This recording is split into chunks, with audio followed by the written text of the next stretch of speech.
মঙ্গলবার ইফতারের পর থেকে নিখোঁজ ছিল মাদ্রাসা শিক্ষার্থী রুবেল। অনেক খোঁজাখুঁজি করেও পাওয়া যায়নি তাকে। চাঁদপুরের ফরিদগঞ্জের সোসাইচর গ্রামে বাঁশসারে নিখোঁজের ৮ ঘণ্টা পর তার লাশ পড়ে থাকতে দেখেন স্থানীয়রা। বুধবার সকালে ঘটনাস্থলে পৌঁছে মরদেহ উদ্ধার করে পুলিশ। শ্বাসরোধ করে শিশুটিকে হত্যা করা হয়েছে বলে ধারণা করা হচ্ছে। দক্ষিণ দিকে করলা, উত্তর দিকে ঠ্যাং, দাগ, কানে রক্ত। এদিন সকালে চাঁপাইনবাবগঞ্জের শিবগঞ্জে নিজ বাড়ির সেপটিক ট্যাঙ্ক থেকে গৃহবধূ নাসিমা বেগমের মরদেহ উদ্ধার করা হয়। গ্রেফতার করা হয় স্বামীকে। পুলিশ জানায়, পারিবারিক কলহের জেরে মঙ্গলবার রাতে ধারালো অস্ত্র দিয়ে স্ত্রীকে হত্যা করে মিজানুর। পরে হত্যাকাণ্ডের কথা স্বীকার করে সে।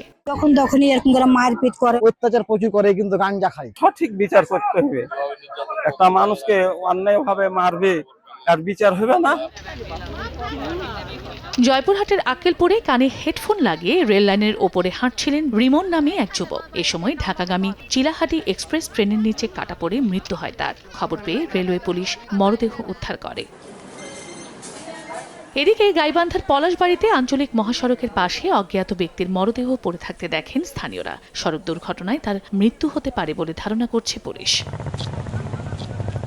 এছাড়া নওগাঁয় নিখোঁজের একদিন পর মঙ্গলবার রাতে বদলগাছির চকবেনী মহাশ্মশান এলাকায় গাছের সঙ্গে বাঁধা অবস্থায় রাজমিস্ত্রির লাশ উদ্ধার করা হয়। পুলিশের ধারণা, শ্বাসরোধ করে হত্যা করা হয়েছে তাকে। চন্দ্র বিশ্বাস, পবি, সময় সংবাদ।